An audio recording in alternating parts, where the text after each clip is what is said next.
महंगाई पूरी दुनिया में है, लेकिन पाकिस्तान में कोई चेक एंड बैलेंस ना होने की वजह से रिटेलर्स ने मनमानी कीमतों से मसनूई महंगाई का बाजार गर्म कर रखा है। हत्ता के दाल, चावल और दीगर मसाला जात के अलावा सब्जी और फल फरोशों ने भी मुनाफाखोरी कर रखी है। इन ख्यालात का इजहार करते हुए जोड़िया बाजार एसोसिएशन के ताजिर रहनुमा हनीफ बाबा ने कहा कि महंगाई के साथ साथ अवाम की आमदनी में भी इजाफा हुआ है, लेकिन मौजूदा महंगाई इस आमदनी पर बोझ बनती जा रही है। हुकूमत को चाहिए कि रमजानुल मुबारक से कबल अवाम को भरपूर रिलीफ दिया जाए। रमज़ान के महीने में जो महंगाई का आप बता रहे हैं ना, तो महंगाई तो जनरली पूरी दुनिया में चल रही है, खाली हमारे मुल्क में नहीं है। पहली बात तो ये, इस चीज़ को भी मद्देनजर। दूसरा ये है कि जो रिटेलर जो हजरात जो होते हैं ना, उन्होंने अपने तौर पे रेट ज़्यादा बढ़ा के रखे हैं। फ्रूट वाला देख लें, चाट वाला देख लें, कोई भी चीज़, उन्होंने बस लोगों को जहन बना दिया है कि बहुत महंगा है,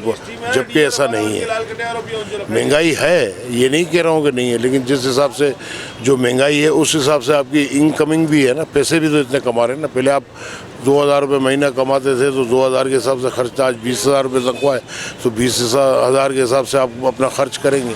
महंगाई है, जनरली दुनिया भर में है, सिर्फ पाकिस्तान में नहीं है। जो रमज़ान का महीना है, मुसलमानों के लिए आसानी पैदा करे ताकि वो इबादत में भी गुजारे। गरीब आदमी अगर नहीं ले सकता, आप उसकी हेल्प करें, उसको फ्री में मत दें, उसकी इज़्ज़त नफ्स ख़राब मत करें, उसको ये करें अपना मुनाफा छोड़ दें, तो ये भी बरकत है। आपको कम नहीं होगा, इससे कम नहीं होता है। मैंने नोट किया है, अल्लाह ताला बहुत देता है। अगर आप रहम करेंगे किसी पे रेटों में, तो मैं समझता हूँ कि उसका नेमल बदल अल्लाह दे देता, छोड़ता नहीं है। हनीफ बाबा का मजीद कहना था कि हुकूमत के साथ साथ ताजिर बिरादरी भी आवाम के लिए रमज़ान जैसे मुकद्दस महीने में रियायत फराहम करे। इससे उनके कारोबार में बरकत भी होगी और आखिरत भी संवरेगी। इंशाअल्लाह रमज़ानुल मुबारक में आवाम के लिए पैकेजेस के जरिए खरीदारी में आसानी फराहम करेंगे। कैमरामैन आमिर काज़मी के साथ अजहर जैदी, सच्चल न्यूज़, कराची।